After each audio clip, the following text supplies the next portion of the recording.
Greetings and bienvenue, Midnight Crew. Thank you for returning to this broadcast. And welcome to new viewers joining us for the first time. If you like a video, then feel free to subscribe. The topic of alien invasion is a bit mainstream on this board, but I've noticed a concerning rise in the topic among NPC normies and talking heads on the news and media. Which species will pay us a visit if there's an impending alien invasion? I've heard too much talk about this to shrug off, too many hearings to say it's all fake. I'm almost being encouraged by everyone to prepare for this situation. Is there any efficiency in doing that? Who's going to invade us and why? No.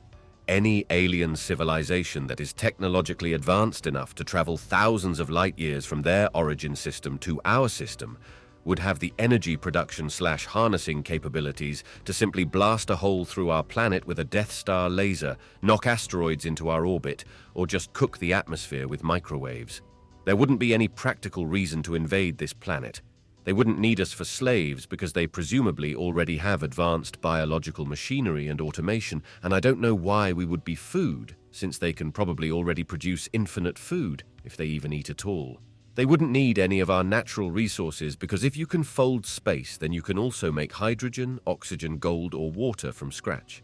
To become an interstellar civilization, you would pretty much have to already be a post-scarcity society, so there wouldn't really be any reason to conduct conquest of any type. Literally, if aliens land on our doorstep, it would probably just be to either study our culture.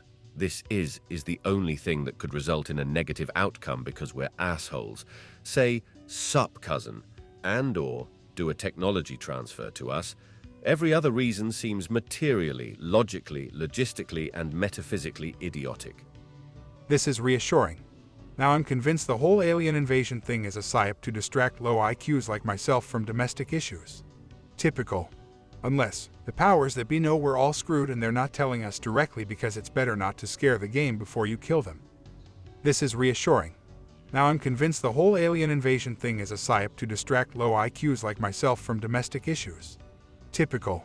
Unless the powers that be know we're all screwed and they're not telling us directly because it's better not to scare the game before you kill them. They believe in the government and thus believe the extraterrestrial lie. These dupes do not know that the Illuminati are the aliens who plan to destroy the United States of America in any event. When I saw Operation Majority while serving in the Navy, I believed the alien threat was real just like everyone else. It was not until I had performed many years of research that I was able to fully understand exactly what it was that I had seen. It was extremely difficult for me to believe that my government and the United States Navy had used me, especially since I had dedicated my life to government and military service. Most government and military personnel cannot and will not believe such an idea. The plan is real. The extraterrestrial threat is artificial.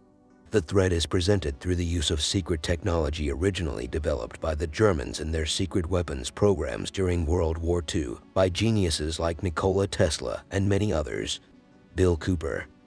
I know that the CIA employees were programmed to believe in such alien forces in order to mask their Uber programmers. These operatives were indoctrinated, made to foster this alien agenda belief system, and to pass it on.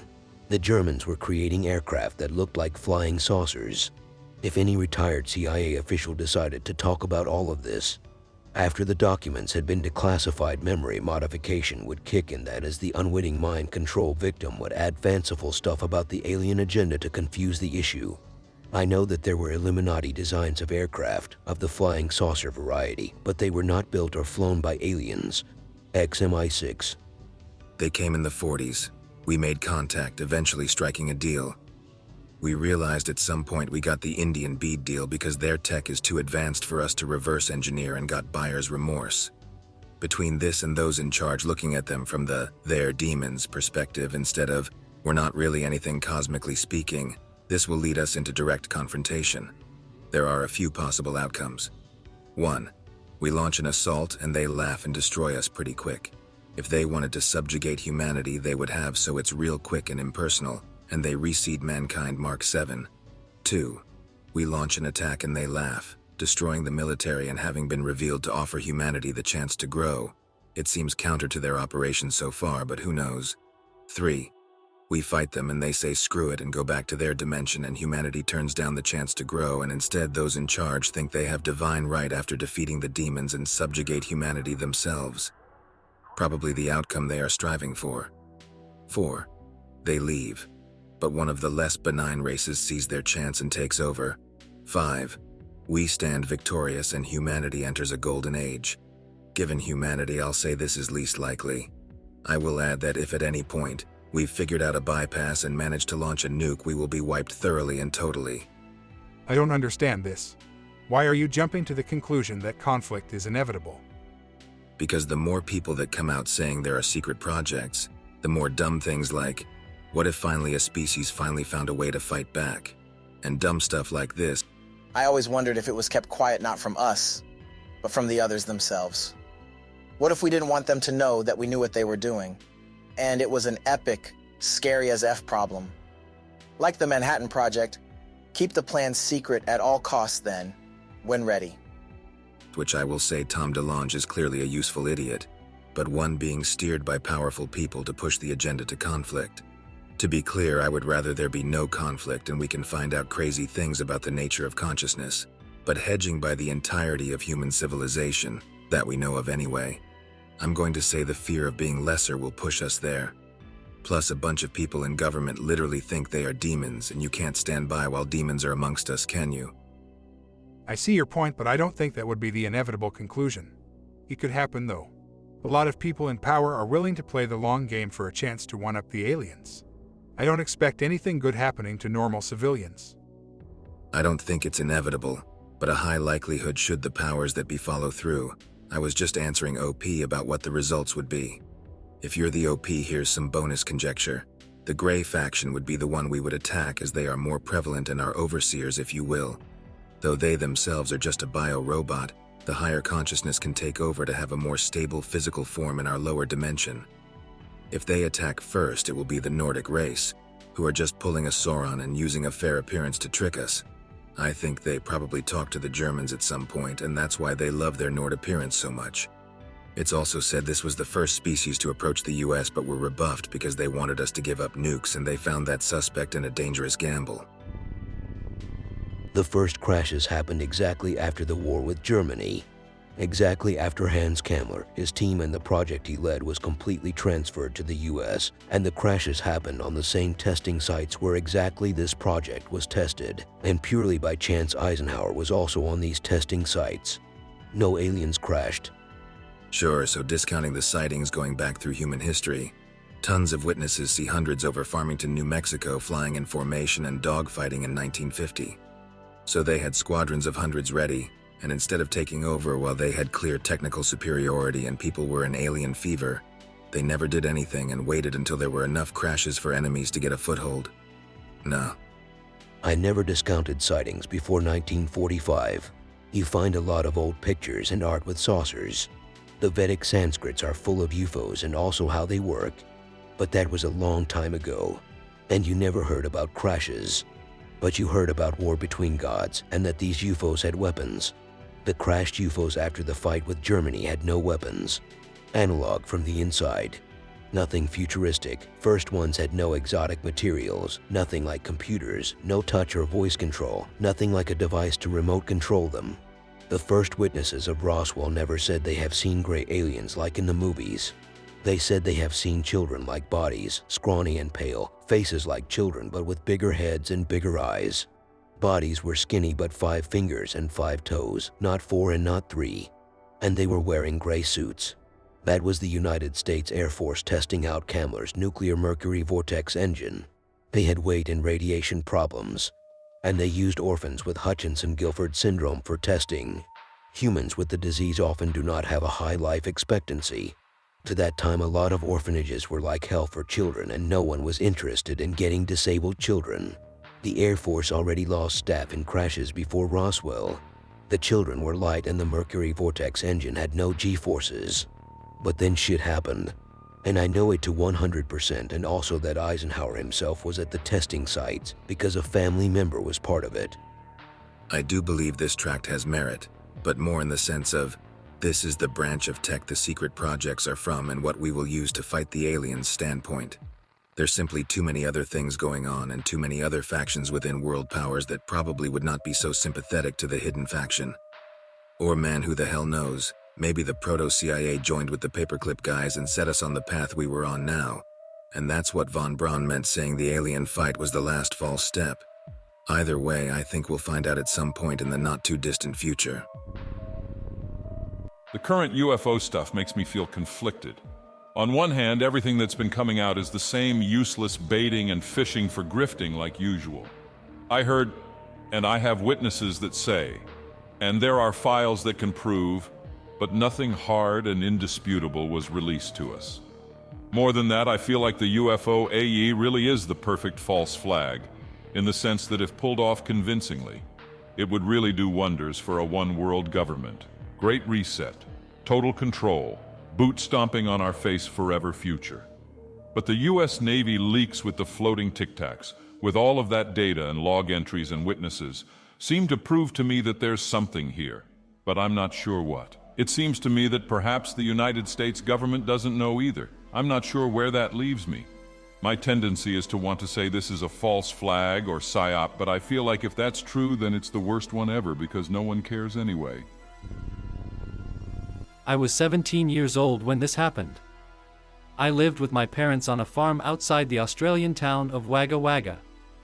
I was in bed and a strange feeling I can't fully explain woke me up. The time was roughly around midnight. I felt a great sense of unease as I looked toward my bedroom window into the darkness of night. Not long after, a bright light that looked like it came down from the sky appeared. At first, I thought it was a car passing by as we lived next to the road, but I quickly excused that possibility as the light hung around. This is where things start to get a little unbelievable. I began hearing footsteps outside on the gravel, and I was shocked that our dogs didn't pick up on this and start barking. The footsteps came from the paddock next door and walked down our driveway and up the veranda steps out the back. I could hear whoever this was walking around outside our home, shifting things as it bumped into them. I then heard second footsteps in the gravel outside my room. Soon after, the first being appeared outside my window, and the second then jumped up over the veranda railing and stood next to the first. Their forms blocked the light shining in, and I could make them out to be somewhat tall and incredibly thin. The two creatures hung around for about 30 minutes, pacing back and forth around the house before they finally left, and I heard the footsteps get softer, jump the fence, and then the mysterious light lifted off into the sky. I had just gone to bed, so I knew it wasn't my subconscious playing tricks on me. I was still well enough awake. The next night, another strange occurrence happened. I remember it being eerily silent. So quiet, in fact, that it made me increasingly paranoid as the night went on. I don't recall what time this happened, but I remember the only sound I could hear that night was a strange sort of deep rumbling passing overhead. It would circle over the house, and to the far back paddock, and continued to do so for an hour before the rumbling moved overhead for the last time out the back and vanished. A few years later, I finished school. Before moving into my own place, I had to get up very early in the mornings to drive to work. I woke up at 3 a.m. as usual, packed my bag, ate breakfast, etc. I was driving to work when I noticed a bright light in the sky. The light fell behind some of the hills to my right, and when I looked ahead, I swear I saw a figure of a man running across the road in the darkness. I saw it roughly 5 meters away from me. As it moved off the road, it appeared to just vanish as if it went translucent. If that wasn't enough, I was at the bar with my sister working as a bartender, and one of the locals walked in. We were casually just talking, and I told him what I saw, and he mentioned to me that a few nights after my encounter, he started getting strange occurrences, waking up after midnight to his dogs barking. He finally went to investigate the strange bright lights in the next door paddock, but his dogs wouldn't follow. He walked to the paddock where he claimed to have seen these lights hovering above the ground. When he got there, the lights shut off into the sky, and all that was left was a ring of mutilated livestock forming a perfect circle. He was confused and ran back home and never spoke of what he saw until I mentioned it to him. After these events, I never doubted stories told to me by friends and people I met who claimed to have seen UFOs and aliens, and I have never since questioned the existence of extraterrestrials. It was June 1, 2015, at approximately 2:30 in the morning. I was sitting up in my bed after a girlfriend of mine had just left. The next thing I knew, a bright blue light was shining through my slider, and I was laying flat on my back, completely paralyzed. I think I could move my eyes, but I'm not sure.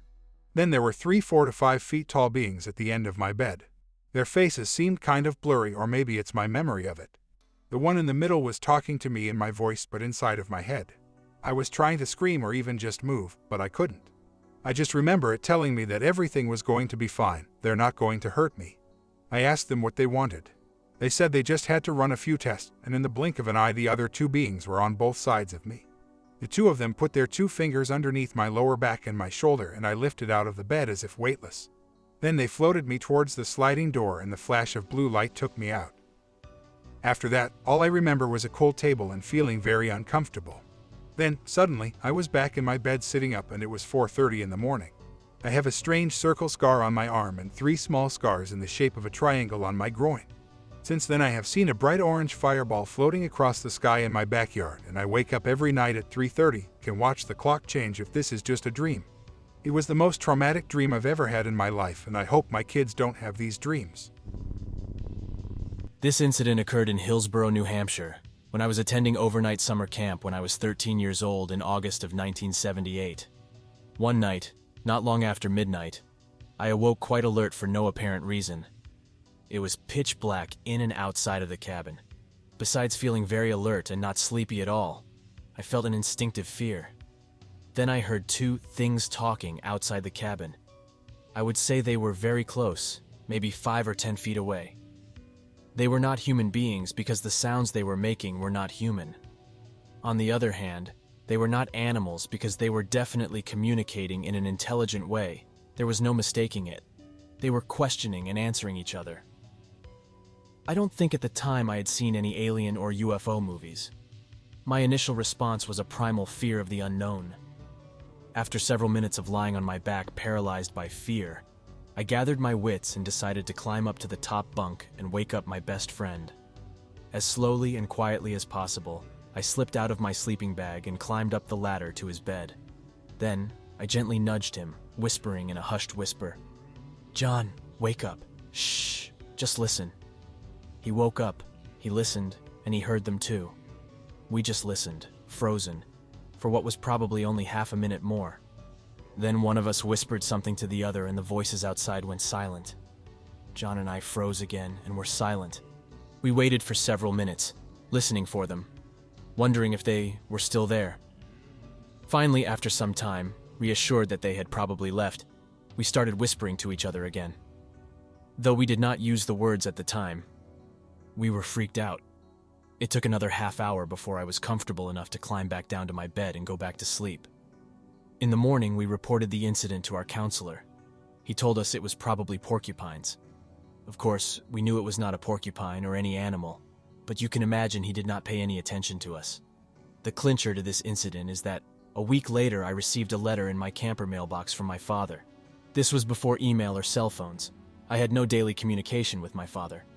In the letter, he had enclosed an article he had cut out from a newspaper, Boston Globe. The headline was something like, "100 spot UFOs over small New Hampshire town, Hillsborough." It had occurred the same night as our incident. This incident happened to my grandparents. I'm from Puerto Rico and my grandparents are fully Puerto Rican. Anyway, to the story. It was the mid-1960s. My grandma was about 25 and my grandpa was about 20. My grandpa returned from the war in Vietnam and my grandparents moved to a small town on the outskirts of Maricao, Puerto Rico, another small town but slightly bigger. It was a warm night. I'm not sure what time it was because they don't remember, but they know it was about midnight. They saw a light on top of a mountain. Let me explain Maricao. It is a very mountainous region. People that are not familiar with Puerto Rico don't know that Puerto Rico is a really mountainous region. The light was on top of a mountain, but my grandpa thought it was a fisherman because fishermen usually fish at night in the region. The thing is, there was no source of water near the mountain, so my grandfather found that weird. Anyway, he kept staring at the light. The light was starting to approach them. It arrived in their front yard about 10 yards in front of them, and it stayed there as if the thing was watching them. My grandpa is literally scared of nothing. He's encountered ghosts and the paranormal before and never even had a drop of fear in all of the experiences. He saw a figure in the craft. The craft was about the size of a medium-sized SUV, except it was in the shape of an oval. My brave grandpa got a flashlight and seriously walked toward the craft. He turned on the flashlight and the craft left quickly. It looked like it disappeared, except when he looked at the sky he could see the craft exiting the Earth's atmosphere. After that, he never experienced a UFO sighting, even though he had a lot of paranormal experiences afterward. He believed that the other experiences were somehow related to his encounter with the UFO. This incident occurred on April 29, 1982, in Newport News, Virginia. I was working the second shift as a field engineer at the shipyard and would get home between 11:30 and midnight. I would listen to the Richmond rock station at 102.1 megahertz to relax, and sometimes it was a challenge to receive, since it was 80 miles away. This night's reception was excellent, and it was 1:30 a.m. before I knew it. I told myself I would listen to one more song before going to bed. About a minute later, I heard some static that is characteristic of weak signal fading on FM. Okay, so I would go to bed now. I turned the stereo off and went down the hall to the master bedroom. Before I could turn on the room light, I noticed an orange glow, like a sodium vapor light, and some blue-green flashing lights out my back window. I had window shades on all windows since I needed a near dark to sleep during the day when I was on the third shift. I approached the window to open the shade and get a better look. My backyard adjoined a soybean field operated by the Baptist retirement home that was on the next street over. I knew they weren't out harvesting soybeans at 1:30 a.m.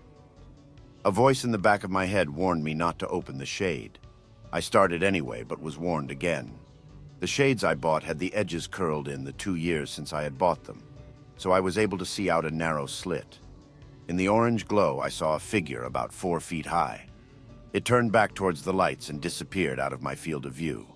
I tried to move the shade, but my fingers and arm wouldn't respond. The lights got much fainter and disappeared, all within a few seconds. Then I was able to open the shade. I saw nothing. Suddenly, I remembered the previous events of my life: Enfield, Connecticut, 1966 and 1974. Again, I asked them what was happening.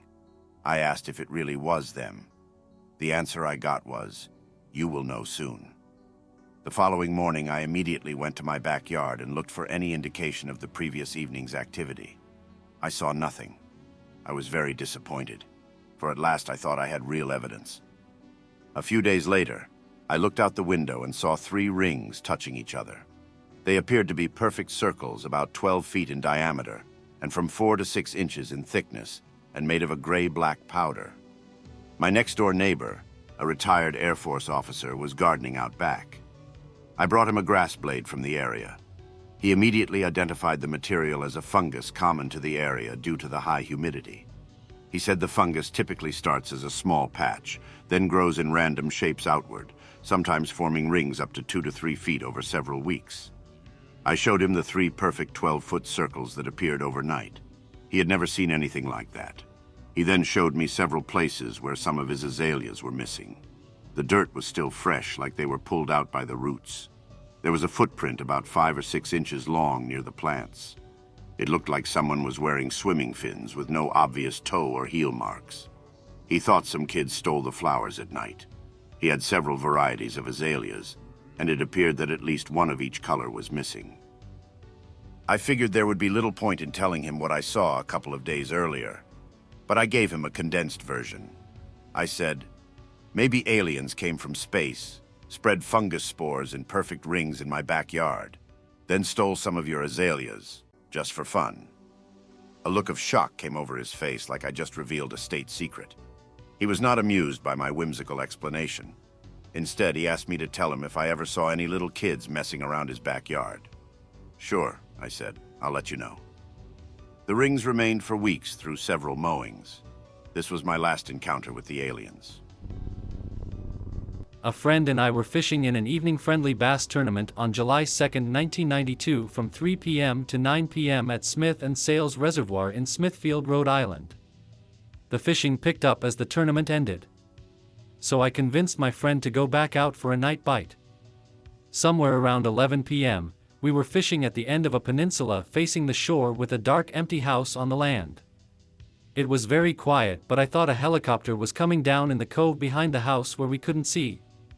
But no noise. I gestured to my friend, but when the lights dimmed we excused it as vehicle lights must have come down the road and backed away, but we had never seen a vehicle. We continued fishing towards the shore in plain view of the house when I noticed what looked like children playing with flashlights moving frantically in one of the rooms of the house through the windows. My fishing partner and I decided people must have come home to the house. Even though we had never seen a car or people, and the power must be turned off in the house. We continued fishing although we had never seen or heard anyone. There was an abnormally 7-foot tall human-shaped figure with a smaller child-size human-shaped figure with the larger one looking like it was holding a flashlight looking for frogs and such at the water's edge. The odd thing was the way they were illuminating, almost like a glow in the dark. But we dismissed that as the flashlight reflected off the water back at them strangely. Just then we noticed about 15 to 20 glowing-shaped figures all on the shore facing us of all different sizes, and we got freaked out because there was never any noise this whole time and we were close enough to have heard people walking in the brush near shore. Just as we were getting scared and contemplating leaving, the flashlight the first big human-like figure was holding shined directly toward our boat. My partner said to start the motor and, "Let's get out of here." As I was starting to set the choke and pull the cord of the small 5-horsepower outboard motor, the flashlight levitated across about 30 to 40 yards of water as I was keeping half an eye on it and starting the motor. When it turned over and I put it in gear, I looked up and the light was about 8 feet above our small boat. I never looked back and it was a short 3-minute ride back to the boat ramp.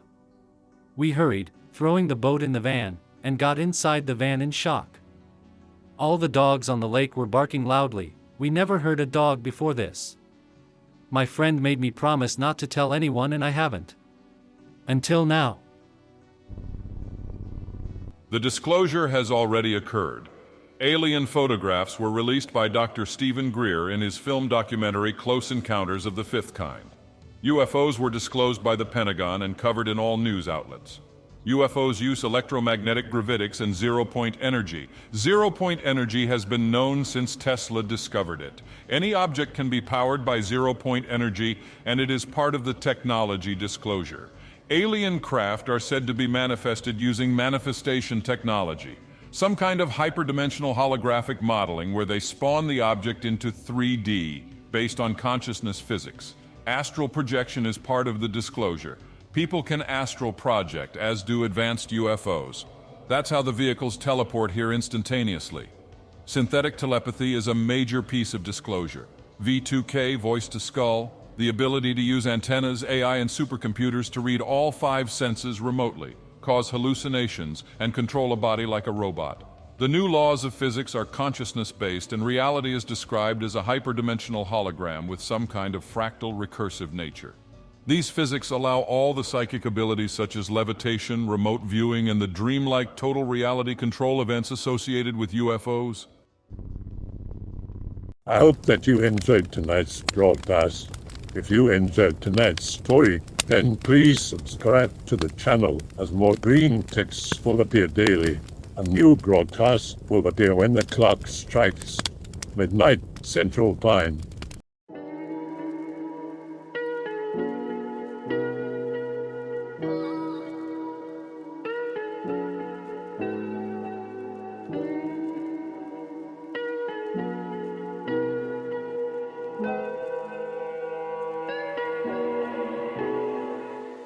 Remember to check out the Odyssey page in the description for a second archive of the channel's videos. There's also a Rumble archive as a backup.